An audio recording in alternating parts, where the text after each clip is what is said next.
परिच्छेद 3 अध्याय 1 मताधिकार 34। मेरे साथियों की सिफारिश है कि शहरी क्षेत्रों में मताधिकार की व्यवस्था यथावत रहने दी जाए और ग्रामीण क्षेत्रों में मताधिकार के लिए लगान संबंधी सीमा को घटाकर आधा कर दिया जाए। मैं इससे सहमत नहीं हो सकता।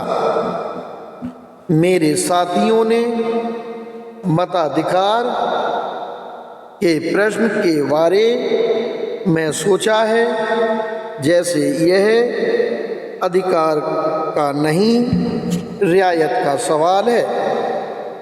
किसी भी देश में ऐसा दृष्टिकोण मेरे ख्याल से इतना घातक है कि इसे राजनीतिक समाज के आधार के रूप में स्वीकार नहीं किया जा सकता, क्योंकि यदि प्रतिनिधित्व के अधिकार की संकल्पना को असंगत कहकर ठुकरा दिया जाए, यदि प्रतिनिधित्व के नैतिक दावे को काल्पनिक या भावनात्मक अवरोध मात्र मान लिया जाए, यदि मताधिकार को एक ऐसा विशेषाधिकार मान लिया जाए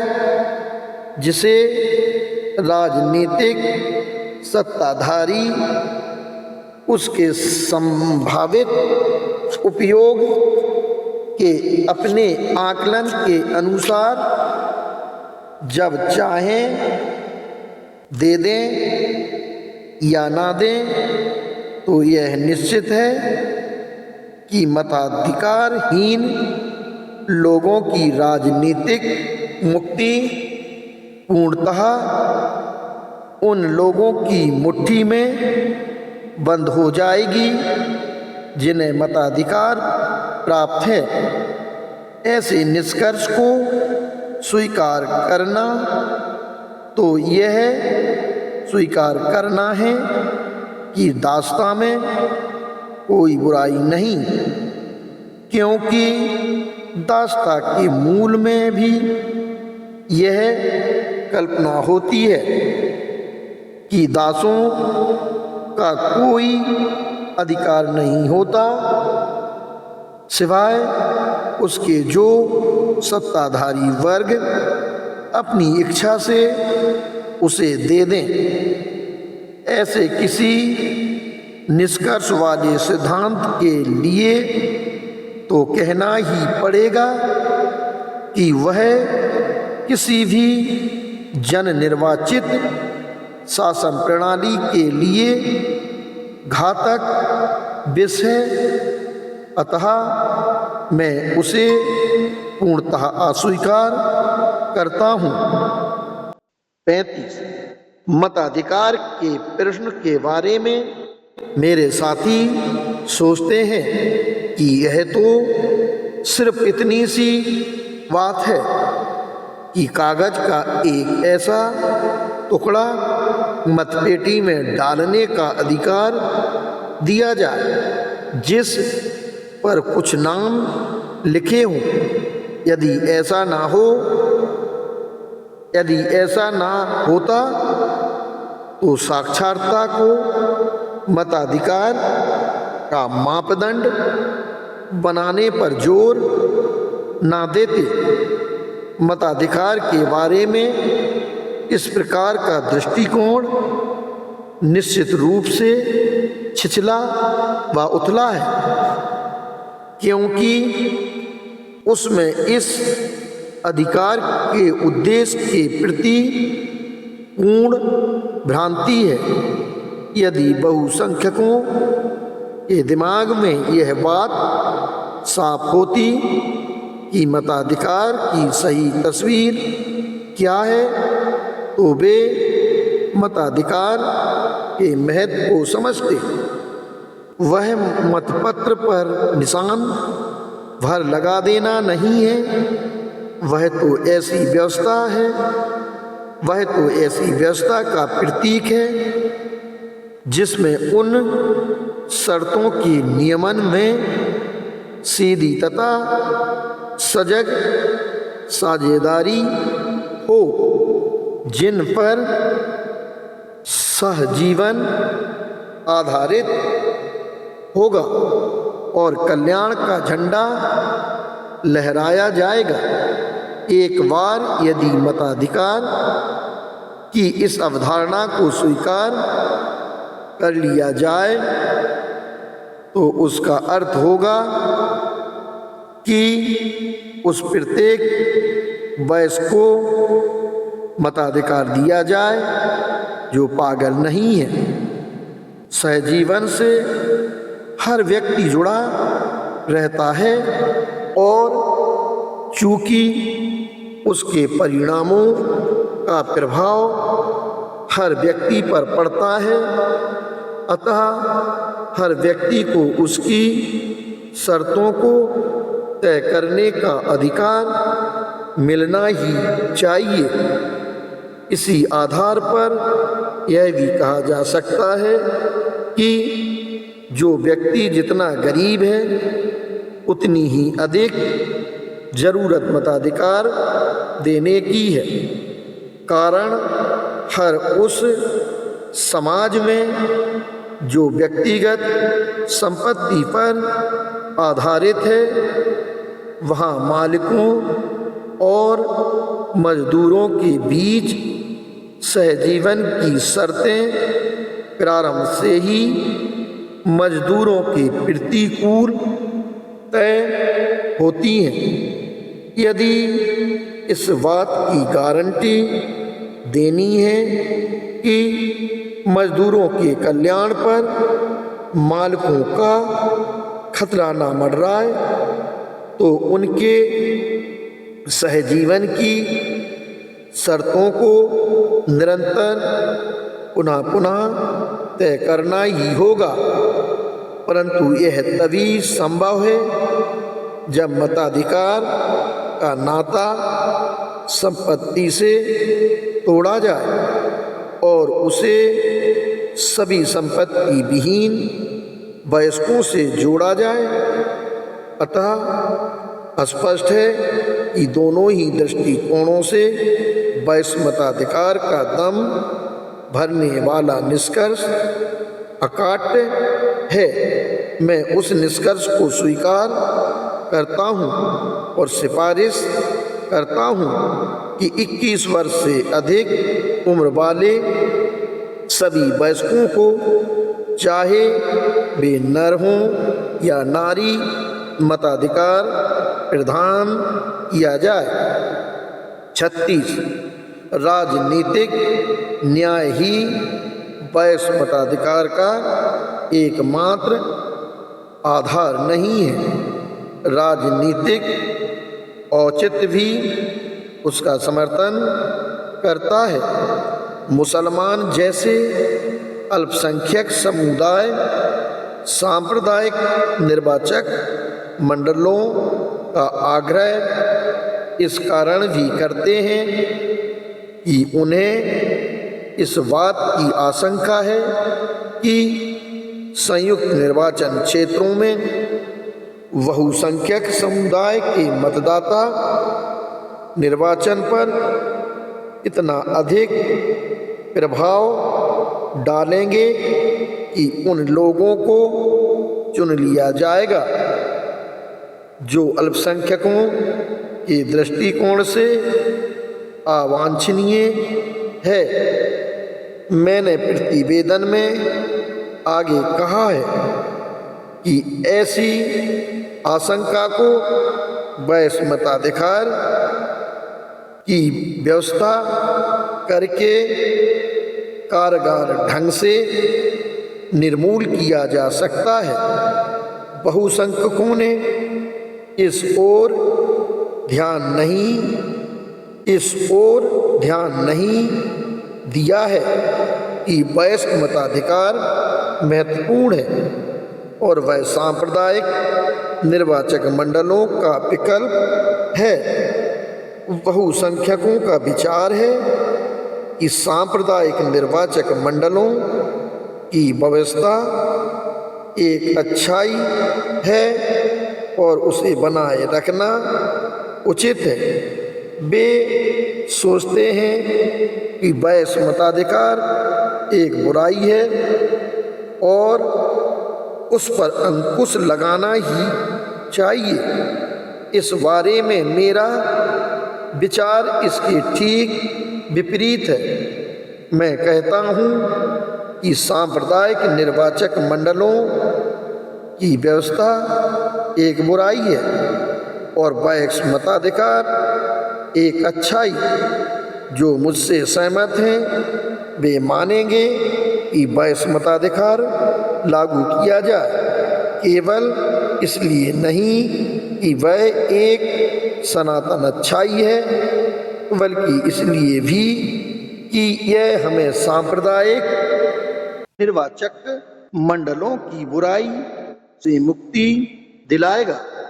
वे लोग भी जिनकी राजनीतिक आस्था में वयस्क मताधिकार के लिए कोई जगह नहीं है, उन्हें भी इस दृष्टिकोण को स्वीकार करने में कोई कठिनाई नहीं होगी, क्योंकि यह तो एक सीधी सी बात है कि बड़ी बुराई से छोटी बुराई कहीं भली, और इसमें कोई संदेह नहीं कि वयस्क मताधिकार यदि वह कोई बुराई है भी सांप्रदायिक निर्वाचक मंडलों के मुकाबले छोटी बुराई है।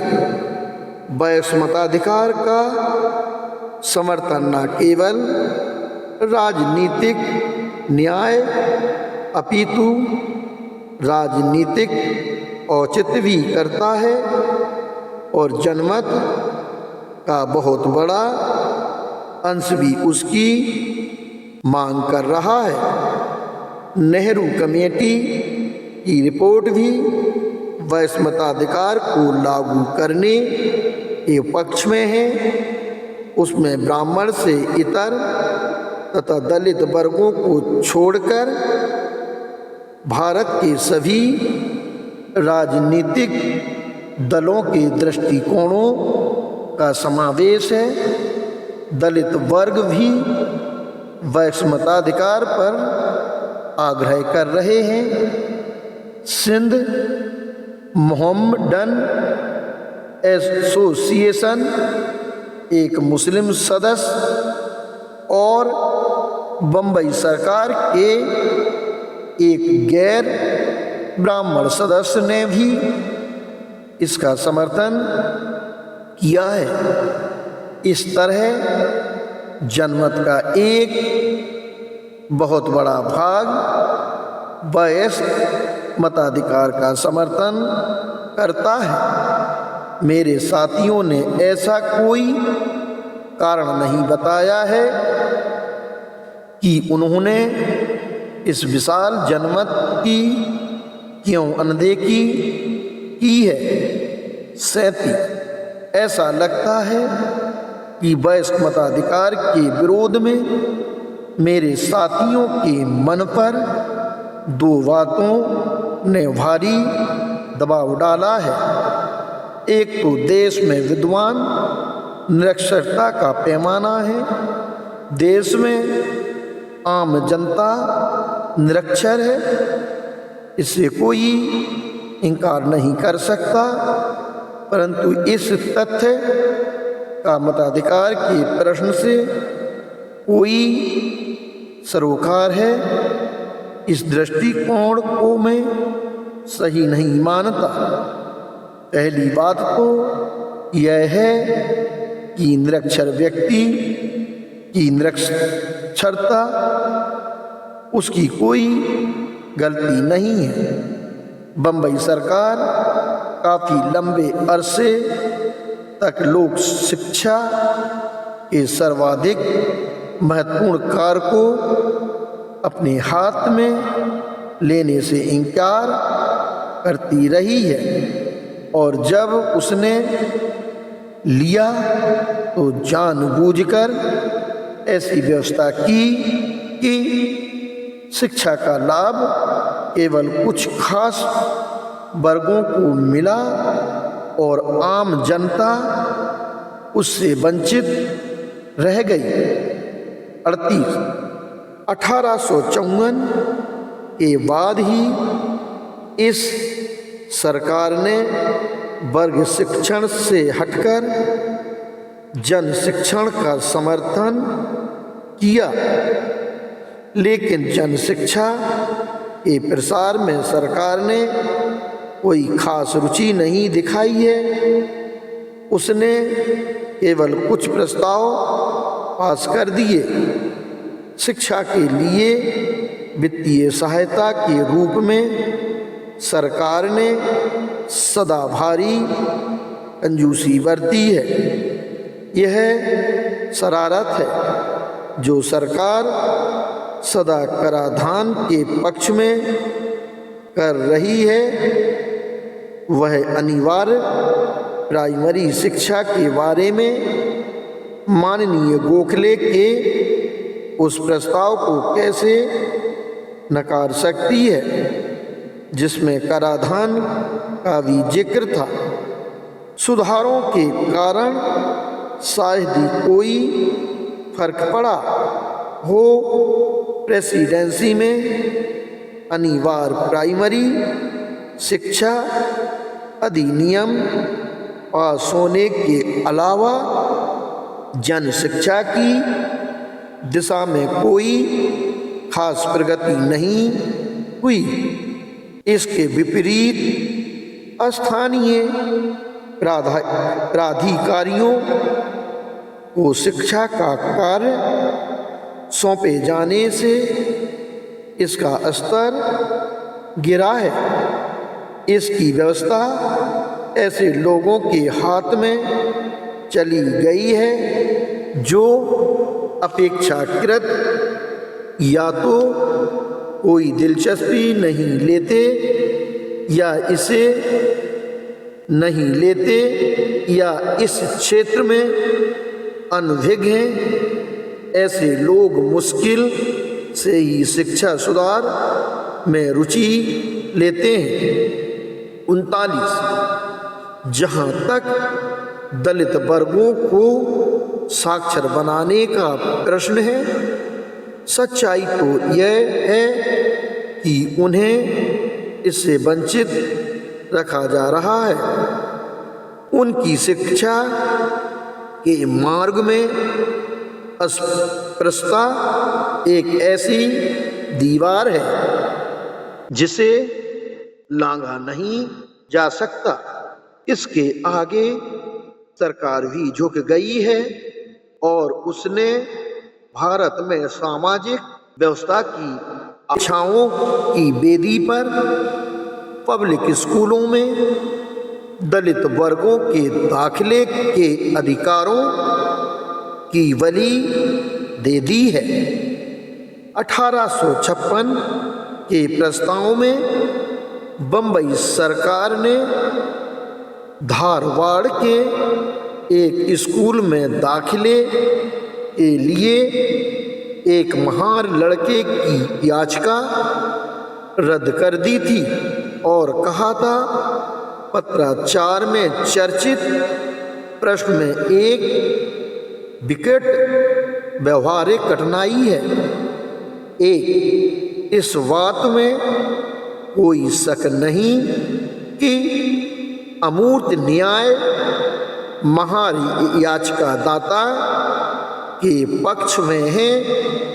सरकार का विश्वास है कि जिन पूर्वाग्रहों ने उसको धारवाड़ में वर्तमान शिक्षा साधनों के लाभ पाने से इस समय रोका है, हो सकता है कि उन्हें बहुत पहले मिटा दिया गया हो।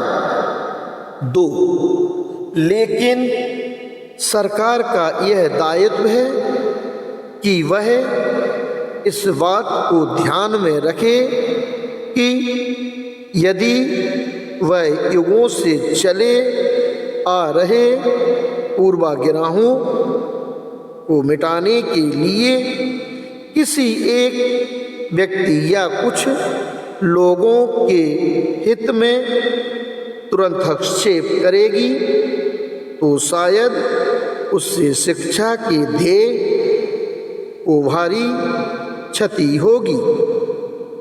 जिस असुविधा की चक्की में याचिकादाता पिस रहा है उसका सूत्रपात इस सरकार के कार्यकाल में नहीं हुआ है। वह ऐसी असुविधा है जिसे सरकार उसके पक्ष में हस्तक्षेप करके तुरंत दूर नहीं कर सकती, जैसी कि याचना उसने की है। 26 साल बाद जो हंटर कमीशन बना उसने यह अवश्य कहा कि सरकार इस सिद्धांत का पालन करे।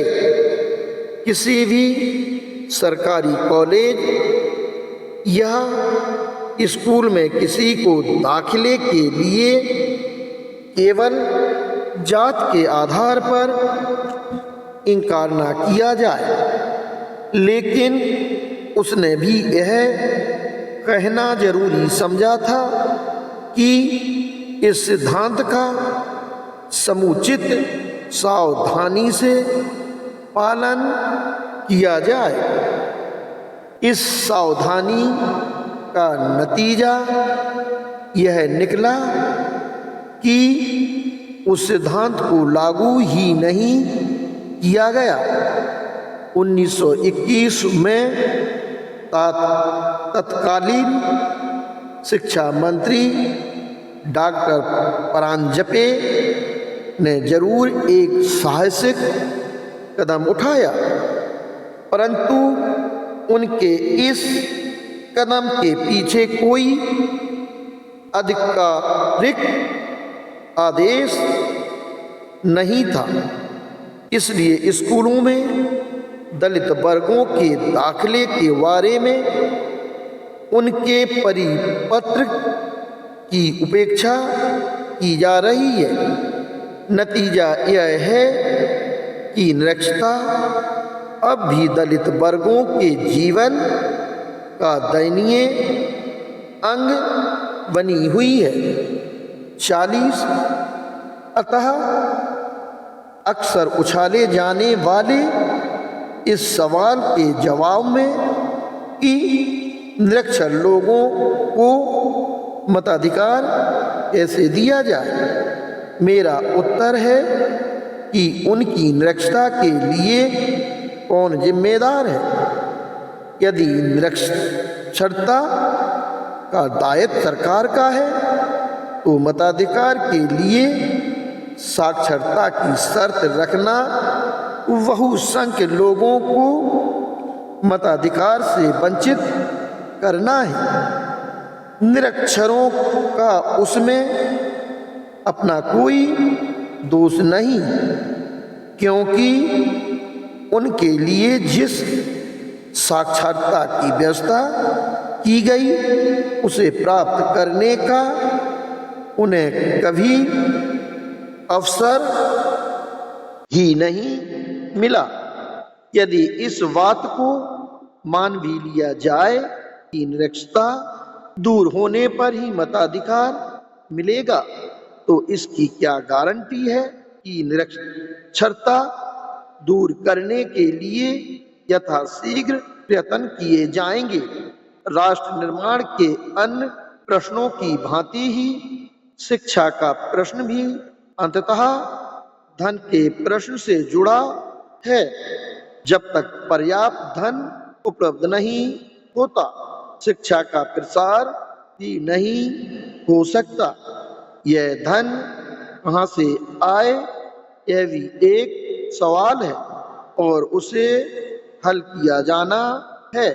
यह निर्विवाद है कि मताधिकार के जरिए जिस परिषद का निर्वाचन होगा वह कभी भी इस समस्या का हल नहीं खोज सकती। सीधी सी बात है कि शिक्षा के लिए धनवानों पर कर लगाकर ही प्राप्त किया जा सकता है। वर्तमान परिषद पर धनवानों का ही नियंत्रण है। निश्चय ही धनवान उस समय तक निर्धनों के लाभ के लिए अपने ऊपर कर लगवाने पर राजी नहीं होंगे जब तक कि उन्हें विवश न कर दिया जाए। ऐसी व्यवस्था की स्थिति तभी लाई जा सकती है जबकि परिषद के गठन में आमूल परिवर्तन हो। इससे वहाँ निरक्षरों तथा निर्धनों के पक्ष में भरपूर आवाज उठाई जा सकेगी।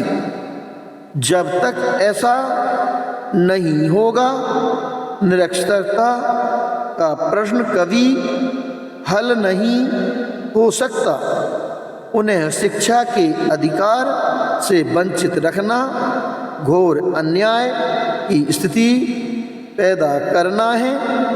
पहले लोगों को निरक्षर रखना और फिर उनकी निरक्षरता को उन्हें मताधिकार से वंचित रखने का आधार बनाना घाव पर नमक छिड़कने जैसा है। लेकिन वास्तव में यह समस्या इससे भी विकराल है। अपनी निरक्षरता को दूर करने का उनके पास एकमात्र उपाय मताधिकार है। उन्हें निरक्षर रखना, उनकी निरक्षरता को सदा के लिए बनाए रखना है और उनके मताधिकार प्राप्ति के अवसर को अनंत काल तक स्थगित करना है। 41 कहा जा सकता है कि सवाल इस बात का नहीं है कि निरक्षरता के लिए कौन जिम्मेदार है। सवाल यह है कि क्या निरक्षर लोगों को मताधिकार प्रदान किया जाए। मेरा जवाब है कि यह साक्षरता या निरक्षरता का प्रश्न नहीं है। प्रश्न केवल बुद्धिमत्ता का हो सकता है जो साक्षरता को कसौटी मानने का आग्रह करते हैं और जो यह आग्रह करते हैं कि मताधिकार पाने से पूर्व साक्षर बनना होगा। वे मेरे विचार में दो गलतियां कर रहे हैं। उनकी पहली गलती यह मान्यता है कि एक निरक्षर व्यक्ति निश्चित रूप से बुद्धिमान नहीं हो सकता, परंतु यह सर्वविदित है कि कोई निरक्षर व्यक्ति भी बहुत बुद्धिमान हो सकता है। यह कोई विरोधाभास नहीं है। वास्तव में अनुभव से यह निष्कर्ष प्रमाणित हो जाएगा कि भारत सहित सारे संसार में निरक्षर व्यक्ति भी इतनी बुद्धि रखते हैं कि सोच समझकर अपनी कामकाज चला सकें। बहरहाल कानूनी मान्यता है कि एक उम्र के बाद हर व्यक्ति में इतनी बुद्धिमत्ता आ जाती है कि वह अपना कामकाज संभालने की क्षमता प्राप्त कर लेता है। मताधिकार के उपयोग में निरक्षर व्यक्ति आसानी से गलती कर सकता है, परंतु बम्बई के विकास विभाग ने भी निर्णय की उतनी ही बड़ी गलतियां की हैं। भले ही उनके लिए वे निंदनीय हैं, परंतु साथ ही साथ उन्हें सहन किया जाता है, और भले ही वे उससे भी बड़ी गलतियां कर बैठें, बेहतर यही होगा कि उन्हें मताधिकार मिले, क्योंकि स्वतंत्र तथा जन निर्वाचित सरकार के प्रति समूची आस्था का मूलाधार यह दृढ़ धारणा है कि आज़ादी की गलतियों से कोई व्यक्ति जितना गंवाता है, उससे कहीं अधिक वह अनुभव से प्राप्त करता है। अतः समझ में नहीं आता कि जो सत्य अराजनीतिक क्षेत्र के व्यक्तियों के बारे में मान्य है, वह राजनीतिक क्षेत्र के बारे में मान्य क्यों नहीं होना चाहिए। उनकी दूसरी गलती यह मानता है कि निरक्षर की तुलना में साक्षर व्यक्ति को कहीं उच्च स्तर की बुद्धिमत्ता या ज्ञान अनिवार्यतः प्रदान करती है। इस संबंध में ब्राइस का कथन उद्धृत किया जा सकता है। मॉडर्न डेमोक्रेसीज, आधुनिक लोकतंत्रों के अपने सर्वेक्षण में उन्होंने यह प्रश्न उठाया है कि पढ़ने व लिखने की योग्यता कहाँ तक नागरिक योग्यता में सहायक होती है, और उसका उत्तर इस प्रकार दिया है। व्यवहारिक दृष्टि से एकमात्र यही कसौटी उपलब्ध है। हम उसे पर्याप्त कसौटी मान लेते हैं। क्या वास्तव में ऐसा है भी? हम में से कुछ को स्मरण होगा कि इंग्लैंड में 60 वर्ष पहले देहात के लोग चतुर होते थे। वे अनपढ़ थे पर सहज बुद्धि के धनी थे। अपनी कुशाग्र बुद्धि और ठोस विवेक के आधार पर वे मतदान के लिए पूर्ण सक्षम थे। वैसे ही जैसे कि उनके नाती पोते अखबार पढ़ने और सिनेमा देखने के बाद आज है। यूनानी मतदाता नागरिक मताधिकार के लिए अधिक सक्षम थे। आज के आधुनिक लोकतंत्रों के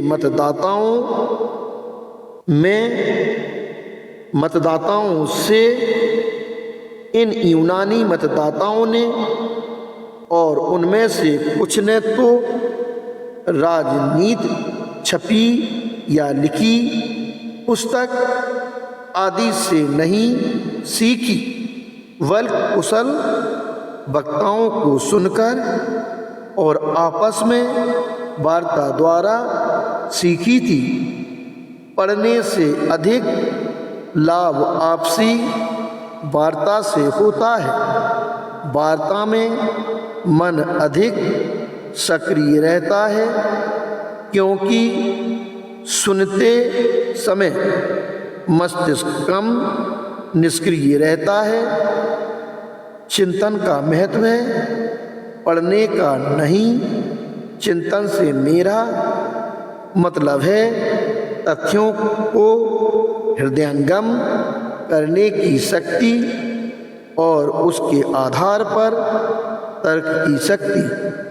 बातचीत में बुद्धि की नोक झोंक चलती है और उसके लिए कुछ मानसिक चेष्टा होती ही है।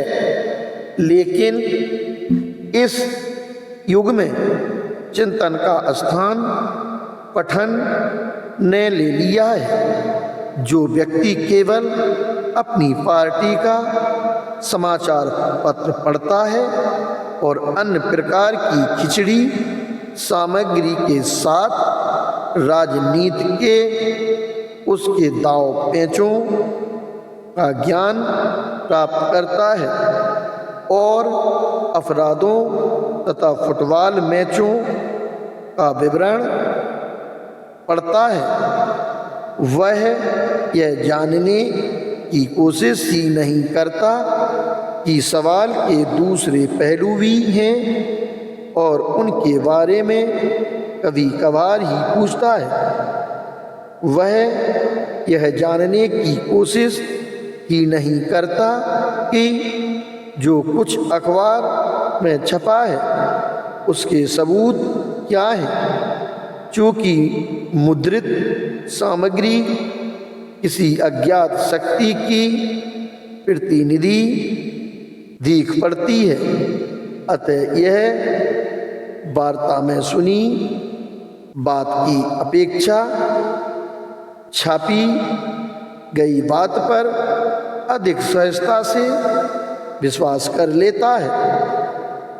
वह उसके ऐसे बयानों पर विश्वास कर लेता है जो शायद निराधार और मनगढ़ंत होते हैं। यदि वह वर्कशॉप या आय व्यय लेखा कार्यालय के अपने किसी साथी से उन्हें सुनेगा तो विश्वास नहीं करेगा। इसके अलावा ज्ञान तो ज्ञान है, उसके वृक्ष पर तो अच्छाई के फल भी होते हैं और बुराई के भी। यह जरूरी नहीं कि मुद्रित सामग्री में पाठक को सच अधिक मिले और झूठ कम। इसमें अपवाद वे पाठक होते हैं जो विशद अध्ययन करते हैं और विवेक क्षमता रखते हैं। पार्टी का मुखपत्र कुछ तथ्यों को दबा देता है और कुछ को तोड़ मरोड़ कर पेश करता है, अतः वह सबसे घटिया मार्गदर्शक है, क्योंकि असत को बार बार लगातार दोहराकर वह अधिक प्रभाव डाल सकता है। कोई व्यक्ति या संस्था उतना प्रभाव नहीं डाल सकती। मुद्रण के आविष्कार से पूर्व आध्यात्मिक फतवों से लैस केवल धर्मोपदेशक ही इतना प्रभाव डाल सकते थे। केवल अपनी पार्टी के समाचार पत्रों से मार्गदर्शन ग्रहण करने वाले आधुनिक मतदाता की दशा अपने दादा से बेहतर नहीं है। आज से 80 वर्ष पूर्व उसका दादा अपने जमींदार अथवा नियोजक की ओर आयरलैंड में अपने पुरोहित के इशारे पर वोट देता था। कम से कम दादा इस बात से तो अवगत होता था कि वह किसका अनुयायी है, जबकि समाचार पत्र में विवाद के केवल एक पक्ष को पढ़ने वाला उसका पौत्र स्वार्थी तत्वों के भ्रम जाल में फंस जाता है। अपने भोलेपन के कारण वह मुखपत्रों के मालिकों के इस भ्रमजाल को लोकमत अथवा लोक कल्याण मान बैठता है। इस प्रकार कोई लोकतंत्र जिसमें केवल पढ़ने की शिक्षा दी जाती है, चिंतन और मनन की नहीं, वह केवल पढ़ने की योग्यता के बल पर उच्च कोटि का तो नहीं हो जाएगा। 42 मुझे ऐसा लगता है कि आम भारतवासी की निरक्षरता के सवाल को ज़रूरत से ज़्यादा उछाला जा रहा है। इंग्लैंड के मतदाता को लीजिए और मतदाता के रूप में उसके आचरण को देखिए। हम क्या पाएंगे उसके बारे में टाइम्स के 21 अगस्त 1924 के साहित्यिक परिशिष्ट में यह छपा है। अधिकांश लोगों को इसमें कोई खास दिलचस्पी नहीं होती, केवल उन्हीं के मतों से राजनीतिक मसले तय होते हैं, परंतु वे राजनीति के बारे में कोरे हैं। यह एक क्षोभकारी पर सुस्थापित आलोचना है कि प्रशुल्क सुधार और कराधान या विदेश नीति संबंधी निर्णय में उन लोगों का हाथ होता है जिन्होंने जीवन भर गंभीर राजनीति पर दर्जन भर स्तंभ भी नहीं पढ़े होंगे। 8 साल पहले के पुराने संकीर्ण मतदाताओं में से कम 2/3 ने सामयिक मसलों पर राजनीतिक भाषण बड़े चाव से पढ़े थे। आज उनकी संख्या 5% भी नहीं है। जो वाद विवाद या अग्रलेख पढ़ते हैं, शेष कितने भी मेधावी हों, पर उनकी संख्या नगण्य है। समग्र रूप से लोकतंत्र बॉटल्स की भांति कुत्सित एवं अश्लील मनोरंजन से संतुष्ट है। उसी की भांति वह अपनी अकल अपने समाचार पत्र के हवाले कर देता है, जो उसके रविवारों को कहीं अधिक विकृत एवं घटिया बना देता है। इतने विकृत रविवार तो उसने अपने बैप्टिस्ट मंत्री के अधीन भी नहीं बिताए थे। यह है वह वातावरण जिसकी जहरीली गैसों से अपनी संस्कृति को बचाने का बेअर्थ प्रयास स्कूल करते हैं। 43 निश्चय ही यदि ब्रिटिश लोकतंत्र अर्थात ब्रिटिश साम्राज्य उक्त प्रकार के वोटरों के शासन से संतुष्ट है, तो यह दलील दी जा सकती है कि वैश्य मताधिकार का विरोध करने वाले भारतीय न केवल अन्यायी और स्वप्नदर्शी हैं, बल्कि वे जरूरत से ज़्यादा विरोध कर रहे हैं। उन पर यह आरोप लगाया जा सकता है कि वे जनसाधारण की निरक्षरता की आड़ में राजनीतिक सत्ता हड़पना चाहते हैं। यह आग्रह किया जाता है कि राजनीतिक विचारधाराओं की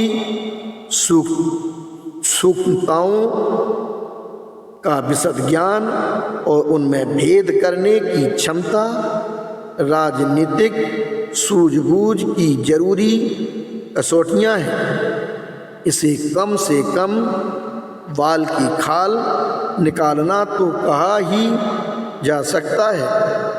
किसी भी मतदाता को, चाहे वह किसी भी देश का हो, छोटे छोटे राजनीतिक मसलों के बारे में कभी भी ठीक ठीक जानकारी नहीं दी जा सकती, ना ही ऐसा सूक्ष्म ज्ञान जरूरी है। मतदाता से अधिक यह अपेक्षा की जा सकती है कि उसमें मोटे मसलों को समझने की शक्ति हो, वह ऐसे उम्मीदवार का चयन कर सके जो उसकी राय में उसका हित साधन कर सके। मैं दावे से कह सकता हूँ कि औसत भारतीय में यह क्षमता है। 44 वयस मताधिकार को अस्वीकार करने के लिए मेरे साथियों ने जिस दूसरी बात को प्रमुखता दी, वह है इंग्लैंड जैसे देशों का उदाहरण। उनकी दलील है कि उनकी 1429 में 40 सीलिंग पूर्ण स्वामित्व वाला मताधिकार था। उसका विस्तार करके 1832 में उसे वयस्क मताधिकार से परिणित कर दिया गया। उस समय 5 लाख से भी कम व्यक्तियों को संसद सदस्यों के निर्वाचन के लिए वोट देने का अधिकार था, लेकिन उस साल के कानून के अनुसार मतदाताओं की संख्या बढ़ाकर लगभग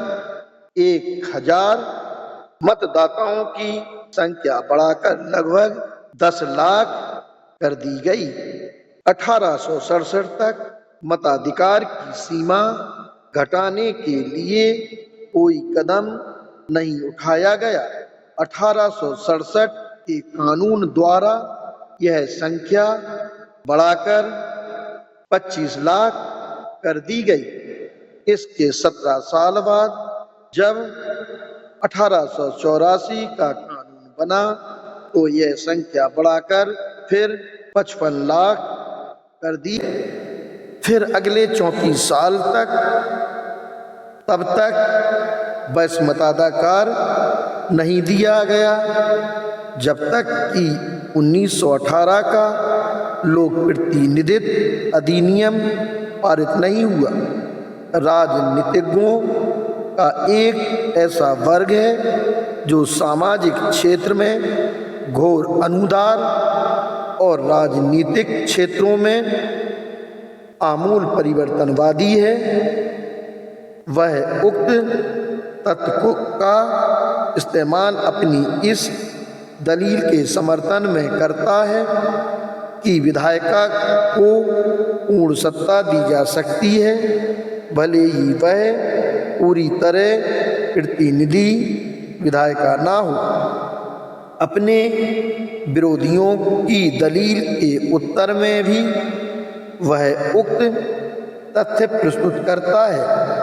विरोधी कहते हैं कि इतने सीमित प्रतिनिधित्व वाली विधायिका को सत्ता सौंपना अल्पतंत्र को सत्तारूढ़ करना होगा। दूसरे लोग अपनी दलील इस तरह पेश करते हैं कि मताधिकार के मामले में हम धीरे धीरे ही कदम उठाएं, जैसा कि अन्य देशों में हुआ है। दूसरे वर्ग के लोगों की आलोचना के बारे में मेरा उत्तर है कि हम किसी खास मामले में ही अंग्रेजों के पिछलग्गू क्यों बने।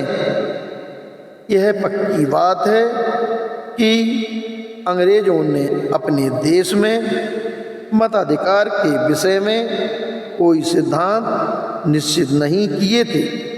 जहाँ तक प्रश्न है कि वहाँ मताधिकार का विस्तार लंबे लंबे अंतरालों के बाद हुआ तो इसके पीछे तो अंग्रेजों के सत्तारूढ़ वर्ग की स्वार्थी प्रवृत्ति थी। साथ ही इस बात का भी कोई औचित्य नजर नहीं आता कि हम भी उतने ही चरणों से होकर गुजरे जितनों से दूसरे देश गुजरे हैं और हम भी वैसा ही ड्रामा करें। ऐसा करने का मतलब हुआ कि उस लाभ को ठुकरा दिया जाए जो बाद में जन्म लेंगे। जन्म लेने वालों के लिए सदा ही सुलभ होता है। दूसरे वर्ग की आलोचना का मेरा उत्तर है कि तथ्य के रूप में उनका कथन सही है।